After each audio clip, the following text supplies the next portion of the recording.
Folks, let's talk about something truly thrilling, the US federal budget. I know, it's about as exciting as watching paint dry, but stay with me.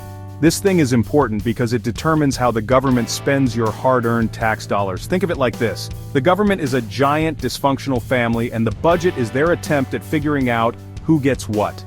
Now, in a perfect world, Congress would come together, have a rational discussion, and agree on a budget like responsible adults. But this is Washington, D.C. we're talking about, where common sense goes to die. Instead of compromise, we get partisan bickering, political grandstanding, and the occasional threat of a government shutdown. So, what exactly is a government shutdown?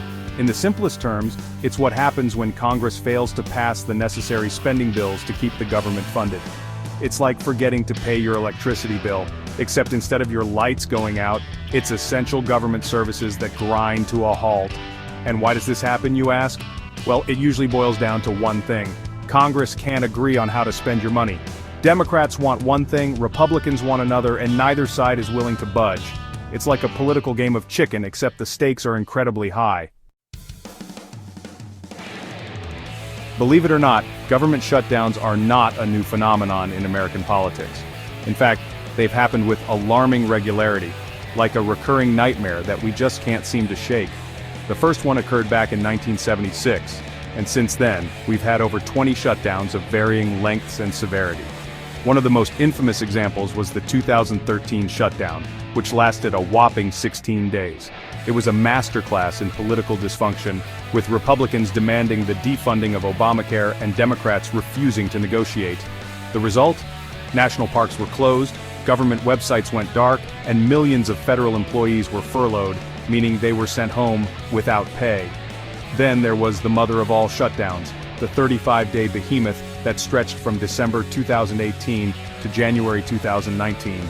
This time, the sticking point was funding for President Trump's border wall, which Democrats vehemently opposed.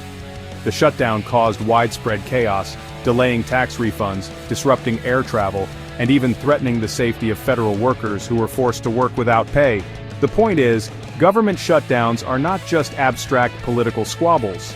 They have real-world consequences for real people, and the longer they drag on, the more painful those consequences become.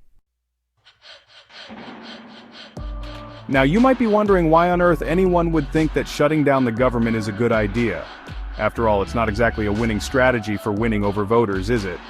Well, the sad truth is that politicians often see shutdowns as a way to extract concessions from the other side. It's a high-stakes game of political poker, and the American people are the ones holding the chips. When one party controls Congress and the other controls the White House, shutdowns become more likely as each side tries to use the budget as leverage to advance their own agenda. They hold the government hostage, threatening to blow the whole thing up unless they get their way. And to make matters worse, the media often plays right into their hands, turning these shutdowns into dramatic spectacles that dominate the news cycle. Politicians are well aware of this, and they use the constant media attention to their advantage, grandstanding for the cameras and demonizing their opponents. It's all about scoring political points, even if it means putting the country through unnecessary turmoil. The economic consequences of government shutdowns can be significant, especially if they drag on for an extended period. Every day that the government is closed, it costs the U.S. economy billions of dollars in lost productivity, delayed payments, and reduced consumer spending. But the economic impact is only part of the story. Government shutdowns also take a toll on the morale of federal workers, who are often caught in the crossfire of these political battles.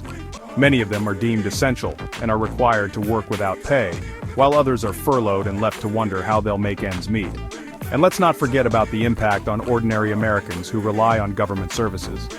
During a shutdown, passport processing can grind to a halt, national parks may close, and small businesses may struggle to secure loans. It's a recipe for chaos and uncertainty, and it breeds distrust and anger towards the government.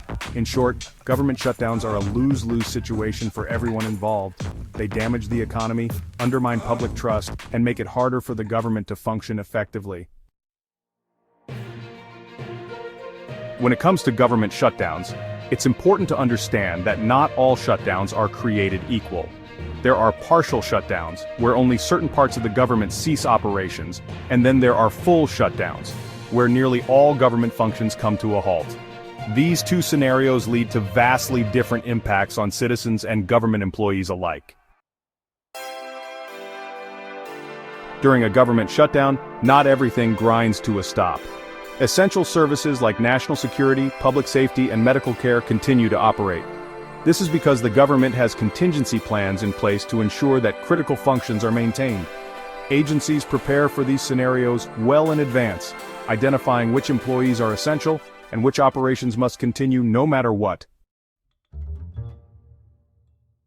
Unlike the United States, many other countries have mechanisms in place to avoid government shutdowns altogether. For instance, in some parliamentary systems, a failure to pass a budget can trigger new elections rather than a shutdown. This creates a strong incentive for lawmakers to reach agreements and keep the government running smoothly. To prevent future shutdowns, it's crucial to address the root causes. This includes fostering better communication and collaboration between political parties, as well as implementing more effective budgetary processes. By understanding the complexities and impacts of shutdowns, we can work towards solutions that ensure the government remains functional and responsive to the needs of its citizens.